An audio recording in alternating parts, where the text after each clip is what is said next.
The Secret Cipher, Chapter 26, Jax.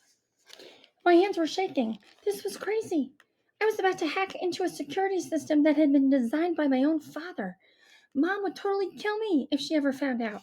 Last summer, my biggest worry had been deciding whether or not to spend my hard earned money on a bike.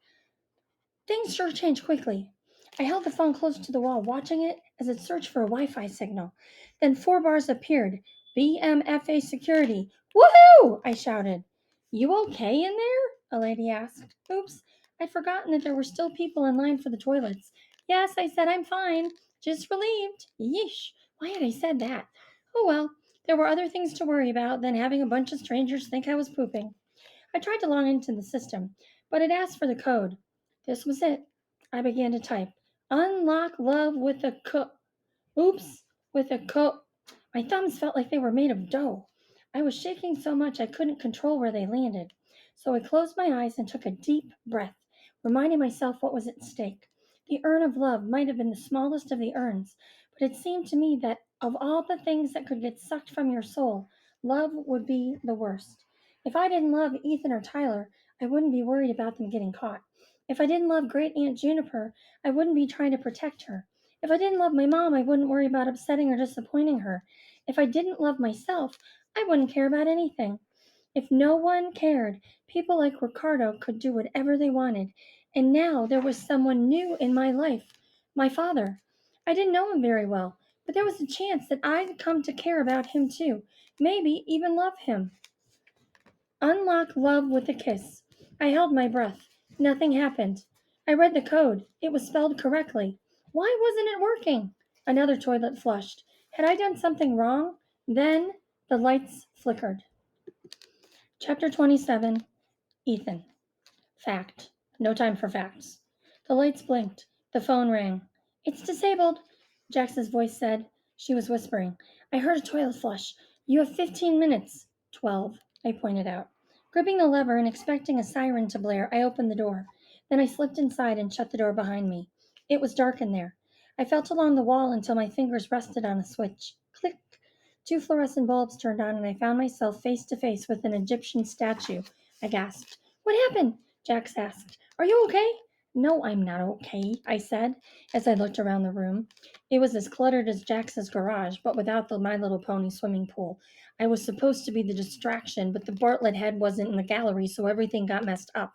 Now Pyra's pretending to be dying of some stomach flu, and I'm trying to find the Bartlett head. What? There's no time to explain. Okay, I'll wait for you on the front steps. I'll call if I see Ricardo. Good luck. Luck was overrated.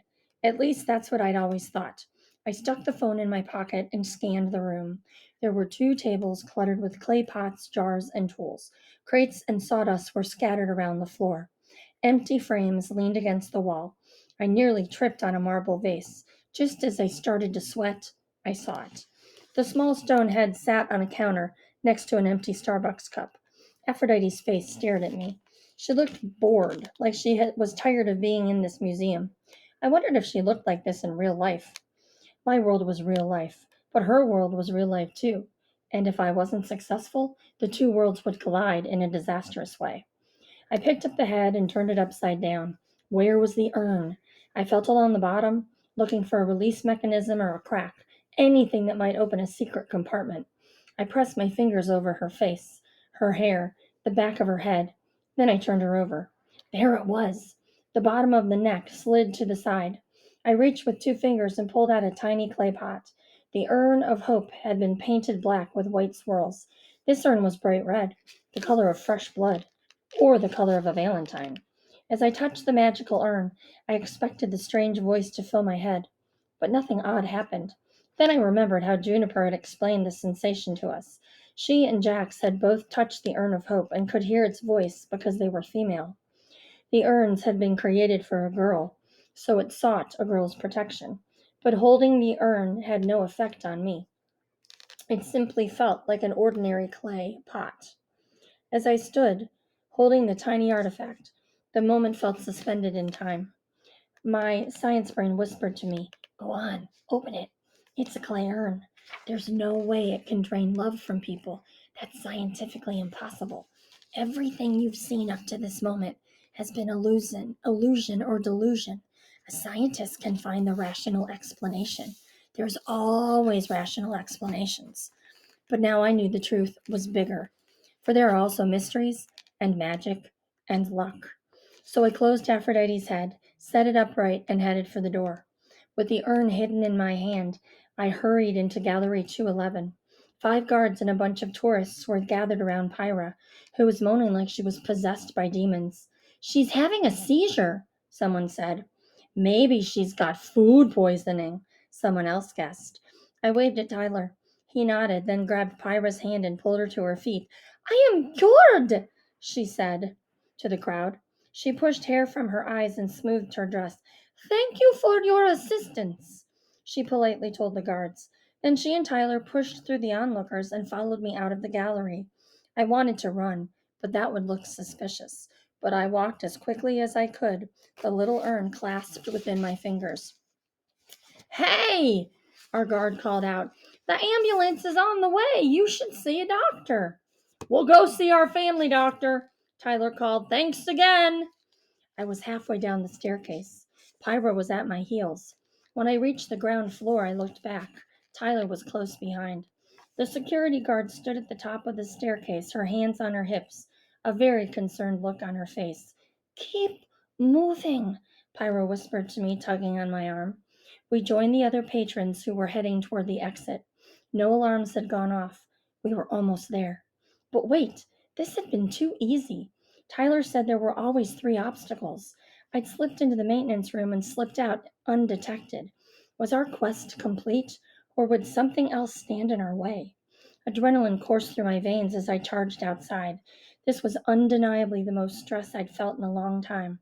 I was holding a vial of magic in my left hand, but the thing that amazed me the most was the fact that my nose wasn't bleeding. Not even a tingle. I could barely believe it. My body wasn't freaking out on me. It was a moment, like when I took my first step, or when I swam across the swimming pool for the first time. Jax wasn't waiting for us on the steps, but that didn't worry me because the original plan had been to meet at the car. We broke into a run, Tyler in the lead. I kept my eyes peeled for any sign of Ricardo, but the coast looked clear. We were all panting by the time we reached the car. You got it? Tyler asked. I opened my palm, revealing the little urn.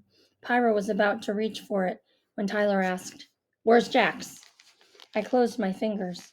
Jax should have been here. She should have been waiting. The last few tourists streamed out of the museum's entryway, but not a single girl with frizzy black hair and a purple jacket was among them. Tyler pulled out his phone. No answer. Then I pulled out mine and pressed her number. No answer. A terrible sensation washed over me. I knew something was wrong. It was one of those unscientific moments that Jax was always talking about. It was a feeling. My legs got heavy. All the sounds around me, the thrum of traffic, the chatter of people, disappeared. Was this the second obstacle? Then the phone rang. Tyler grabbed it and pressed the speaker button. Hello, Tyler. Hello, Ethan. Are you ready to turn over the urn of hope? There was no doubt who was speaking. Ricardo's voice was unmistakable, and it made my blood turn cold. Don't give it to him! It was Jax, but her voice was coming from the phone. Jax! I cried. What was she doing with Ricardo? That is correct, Ricardo said. Jacqueline is with me, and I will keep her unless you are willing to make a trade. He was here at the museum? He was here and he'd taken Jax. Tyler, Pyra, and I whirled around, searching the parking lot, searching the street. Where was she? Then Pyra grabbed the phone. Do not hurt her! Do you hear me, father? Do not injure Jacqueline Malone. Tyler and I froze. Father? We both said. Pyra? Ricardo's voice softened. Is that you? What are you doing in this world? You are forbidden to be here.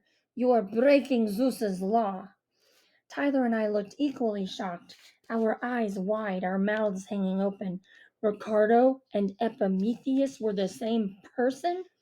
Ricardo was an alias? We watched and listened as the story unfolded before us. I came to save you, father. Pyra's eyes filled with tears. You promised Zeus that you would find the urns and destroy them, but you broke your promise. He will imprison you for eternity. I begged him to give you one last chance. That is why I am here. If we return the urns and they are destroyed, once and for all you will be forgiven. But if you do not return, she cringed. Please, Father, stop this madness. Zeus has hope and you returned hope. Yes, and I will return love and faith, and then we will be a family again. Please, Father, come home with me. Mother misses you. The gods will forgive. The gods will never forgive. They cannot be trusted. Why would I go back to a world where I have no power? When this world offers me wealth and glory beyond measure, come to me, my darling daughter, and together we will rule the world. Tears streamed down Pyra's cheek. Her father was a monster and she was trying to save him, but the monster had Jax. Tyler grabbed the phone. Listen to me, you're wasting your time. You can't rule the world. It never works. It always ends the exact same way. Don't you read comic books? Let Jax go! I yelled into the speaker. If you let her go, we'll give you the urn. Please, Father, don't hurt her. Jax is my friend. Give up your quest, Pyra, and she will not be hurt. Then the phone beeped. The call ended. Tyler pressed redial over and over, but the call wouldn't connect. If he hurts Jax, his eyes flashed as his temper boiled to the surface. He'll wish he was never born. We'll blitz him on social media. We'll hack into his accounts. We'll steal his identity. We'll prove that the keyboard is mightier than the sword. I clenched my fists. My eyes also filled with tears, but they were angry tears and they stung. We have to call the police, I told Tyler. We have to call Mom and Dad. No! Pyra wrapped both her hands around Tyler's hand, which was still clutching the phone. If you want Jax to be safe, you must do what I tell you. She looked beseechingly into his eyes. Please, Tyler, please listen to me. He went quiet all of a sudden. Pyra's elixir had made Tyler happy, but her voice seemed to work in a different way. I'm listening. You and Ethan must deliver the urn of love to Zeus immediately. I felt like I'd been punched in the gut. Huh? Take my leather bag and go to the portal. You want us to? I could barely speak. But the bag is the key. Tell Poseidon you have the urn. He will allow you to. He will allow you passage. Oh, wow! Tyler said, his face going ghostly white. Are you serious? We're going into the realm of the gods? I need to sit down. He leaned against the car. I can't believe this is happening. No way, I said. We should call Homeland Security or the National Guard or. But even as I said this, I knew it was futile. Ricardo could open the urn of faith and turn an entire army into mindless followers in a matter of seconds. Listen to me, Ethan. Pyra gripped my shoulders. My father is infected with madness. No one in your world can stop him. But he does not know that we have found the urn of love. So there is still a chance for us to be successful. But in order for us to keep Jack safe and to get the urn of faith, I must go to him. In the meantime, you must deliver love to Zeus. But Jax, I asked. I will protect her. She hugged me. Then she turned to Tyler. This is what you have long dreamed about. You have prepared your whole life for this quest. Deliver love, and you will be my hero. She kissed his cheek. I've never seen that particular expression on my brother's face. He looked seasick and happy at the same time. Then, before we could say another word, before I could offer one more reason why this was the craziest plan in the history of plans, she ran from the parking lot. That's when I saw the black limousine. It slowed for a moment, only long enough for Pyra to climb into the front passenger seat. I saw the brim of Ricardo's fedora. Without a wave or even a glance, Pyra closed the door. The limo drove away. My heart sank. I could see the outline of a face pressed against the tinted black window. I couldn't see her expression, but I guessed she was scared. I looked at the red urn, so small, so unobtrusive, yet capable of draining love from someone's soul. Love is an odd thing. Sometimes you don't notice it until you're faced with losing it. Jax, I whispered. We try to express love with words, with greeting cards and gifts, but the best way to express it is through action. I turned to Tyler. What do we do now? Tyler snapped out of his daze. He pulled his car keys from his pocket and yanked open the driver's door. We do what all heroes do before setting out on a quest. We assemble a team, and then we go to battle.